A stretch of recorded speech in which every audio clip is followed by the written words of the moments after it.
Hello to the best chess club in the entire Milky Way galaxy. Not my words. This is words from the Intergalactic Chess Magazine 2022. The list just came out. We beat out the Marshall Chess Club. We beat out the Mechanics Institute Chess Club.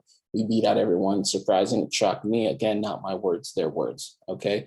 So what I want to quickly do in this video is to highlight the results from the candidates tournament and to go over the Centerini position, which is a very instructive position for everyone to know. I'm not going to go into the deep analysis about the candidates tournament. I'm only 1700. I'm not qualified for that, but I will just highlight some key points in the games. Actually, just the decisive games and tell you what's going on, and then go over the Centerini position. So for those of you who don't know, the candidates tournament is a double round robin tournament with 8 players. Double round robin means that each player will play each other player 2 times, one with the white pieces, one with the black pieces, and the winner will get to challenge maybe the GOAT, Magnus Carlsen. I think he's the GOAT for the next World Chess Championship. And so let's look at the results from round 1. So round 1 saw the clash of the 2 American titans, Fabiano Caruana versus Hikaru Nakamura, who is Twitch's, golden boy Hikaru, and Fabiano, who has been seen as possibly the heir apparent to Magnus, and their match was pretty epic. However, he's not been able to get over the hump. But in game number 1, Fabiano was able to take down Hikaru. And this is a great lesson in how everything in chess comes with a consequence. In this case, Hikaru's aggressiveness cost him because he had some king safety issues, as well as some weak pawns in the center of the board. This beautifully highlights also the principle of 2 weaknesses, which says that it's much easier to win a chess game when your opponent has to focus on defending 2 weaknesses as opposed to 1. We have pretty standard stuff, although unique sidelines here with the knight on a5 here in the Berlin defense. But again, I'm not qualified to talk about that. I'll leave that up to the masters like Martin Hansen. Where the game starts to go downward for black is when he pushes his pawns in the center of the board. And this is something that optically looks really beautiful for black, but he actually has to end up spending a lot of time and energy protecting all 3 of these pawns, the d5, e5, and g4 pawns, paired with the fact that his king is unsafe, which led to the demise of his game. And so after a series of moves here, which again, I'm not qualified to analyze, I'll leave it up to the masters, we see a position in which black's king is unsafe, and he essentially gets into a position where he has to give up his queen for a rook. But he resigns before he has to do that. All right, so we see a check here. And this last check, queen g4, which leads to a position where if he blocks with the queen, obviously his queen is under attack by the rook here on f1. Black will check here with the knight. If the king comes back to f7, black will check here on h4, revealing the rook. And so if he blocks the check with the queen, he's able to take the queen with the knight. And if he doesn't, he'll take the queen with the rook. And so black resigned in this position here. Sorry, too many arrows. Another potential shocker, but Jan is also a very, very, very, very strong player. He was the last challenger, but Jan Nepomniachtchi upsets Ding Liren with the black pieces to grab a full point from round 1. And the other 2 games, Richard Rapport, Jean-Christophe Duda, Alireza Firouzja, and Timur Radjabov were draws. All right, so now let's get into the main purpose, something I am slightly qualified to talk about because it's a position I know well. It's the Centerini position. So give me 1 second while I pull up that position. So this is the Centerini position here, which is a fun position to analyze. It can help us learn. That's my new daughter in the background there, Sophia Grace, which can help us learn how to analyze a position when there's a clear, concrete objective, right? So these positions tend to be easier in the fact that we have a concrete goal that we're trying to accomplish, and it's just a matter of calculation to figure out the best way to do it. Now, the calculation can be extremely difficult, but at least it's more clear as to what we're accomplishing, as opposed to some middle game positions where we might not even know what the plan is. But here the plan is pretty simple. We're trying to queen this pawn, right? Why can't we do it just yet? Because Black will sacrifice his bishop for the pawn, leaving us with just the king and a bishop versus a king, which will be a draw. So my question to you is, pause the video, take 30 seconds. Is it even possible for White to force a win in this position? And if so, what type of idea are we looking for? Because I strongly believe that chess is driven by ideas, good ideas. Once we identify those good ideas, then we can back it up with calculation to figure out how to accomplish those ideas. So take a second to pause, and we'll go over this position. So hopefully you pause the video. If not, that's okay. Sometimes I don't pause the videos either. But the idea is clear, right? So the idea is, if somehow we can force the Black bishop off of this diagonal, then we might be able to win the game. Now, the problem is, if we put our bishop here, here, here, here, or here, we can't win the position because the bishop will just take, right? This would be the ideal square here, this C7 square. However, it's guarded twice. So when we're close to figuring out an idea and we have some inkling that we're in the right direction, we have to just tweak it a little bit to see how we can accomplish that. So we ask ourselves, what's something that we can change about the position? If we had a magic wand, what's something we can change about the position, a slight change that can help us win? Well, if this Black king were not guarding one of these squares, we could place our bishop on C7. So let's say the king was here on B5. Let me get rid of all these circles. Let's say the king was here. We would immediately go here and then queen our pawn on the next move. All right, so that's one idea that we have to identify with. Also, if we can get our bishop to B1, we might be able to win the game as well, right? Because that would force the bishop to move off the diagonal.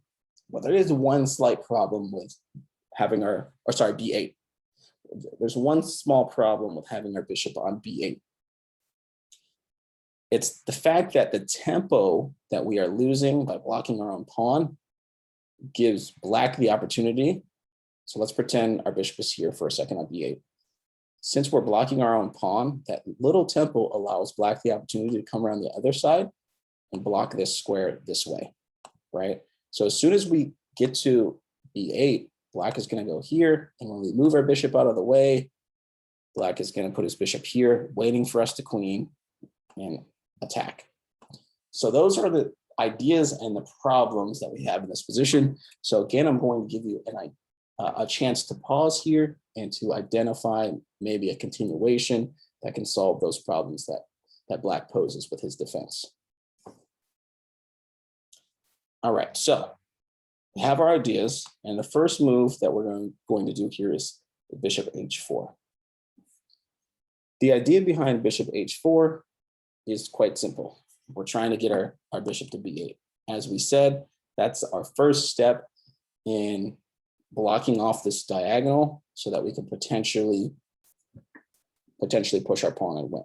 We've already identified the problem, so we know what Black is going to do.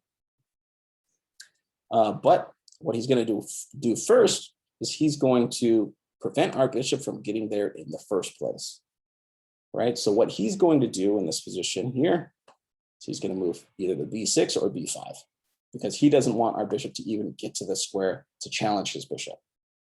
Okay, so we're going to check. He's going to block off the square to prevent our bishop from even getting to the square, which will prevent it from getting to this square, which will challenge his bishop. So this really is the key position here, because only one move in this position wins. So again, this is a good pause moment to figure out what move we need to play in order to win this position. All right, dramatic pause. All right, so the winning continuation and the only continuation that wins is, well, actually, let's do it reverse. Let me show you some continuations that people play that don't work. So where we move our bishop matters, and here's why. So let's say we move our bishop here. We're enticing his king to move, right? If his king moves here, we're going to move here and challenge his bishop. But if his king doesn't move, he has to move his bishop somewhere. So let's say he moves his bishop here. Now we're going to come around.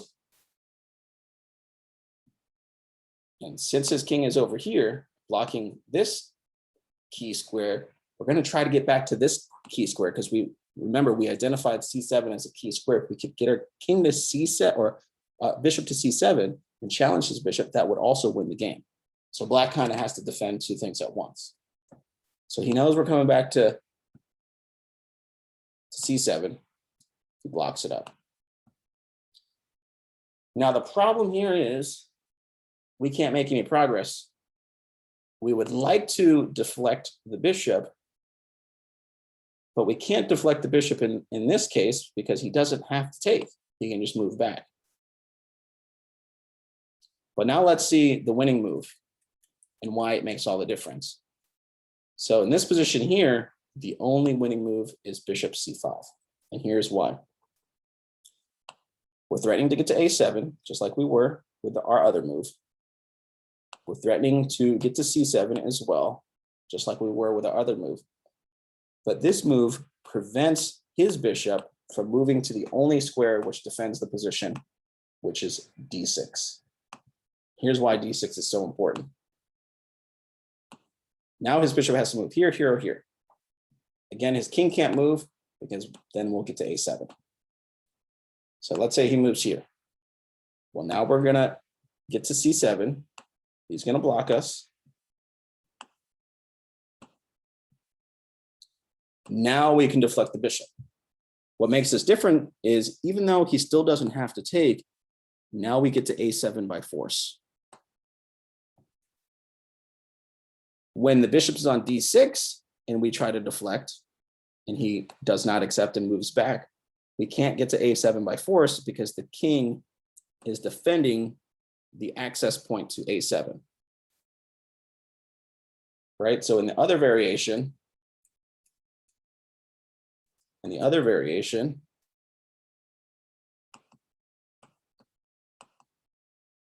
when we don't make the correct move, he's able to get his bishop to d6, we'll come around to c7. And when we deflect and he does not accept, we can't get to a7 anymore, right? Because he's just going to take our bishop. So the only winning move is to move to c5, preventing his bishop from getting to d6. Then when we come around to come to c7 and he defends it, we deflect the bishop. Again, if he takes, we just queen the pawn, but he's not going to be that silly. So he's going to move somewhere like here. Now we can get to a7 by force. Well, we're still not done yet. We have to finish it off. So find the continuation that'll finish it off. Pause here. All right, so we already know that we have to go to a7.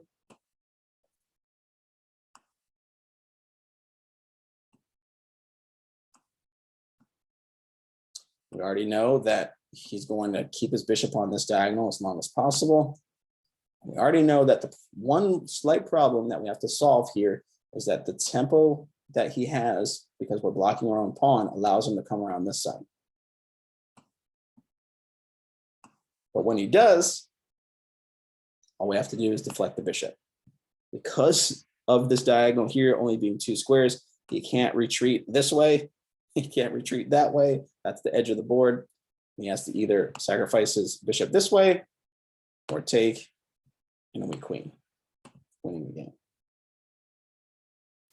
So again, this does highlight the principle of two weaknesses. The weaknesses being there's two very critical squares here, three if you count b8. If we can get our bishop to any one of those squares, we are improving our position. Even if you don't see the win, you know that if you can get your bishop to one of those three squares without it being forcibly taken, that you're improving your position. Black also knows that, and he has to try to defend the c7 and a7 squares at the same time. So here, since after our first move, since we're no longer threatening to go to c7, he's going to defend both squares. We're going to check. He's going to defend the a7 square. We have to move to c5 because it prevents the only defensive move, d6. Again, we're threatening to get to a7 and c7, both. So he's got to just shuffle his bishop until I pick a side. I pick c7. Then he's going to go defend c7. But then I'm able to deflect. If he takes, I queen. If he doesn't take, I forcibly get to a7. He's going to shuffle. I get to a7. He's going to shuffle. I go here. He comes around the side. I move my bishop. He comes here, and I deflect. That has been my lesson in the Centurina position. Hopefully you've learned something. Thank you very much for your time.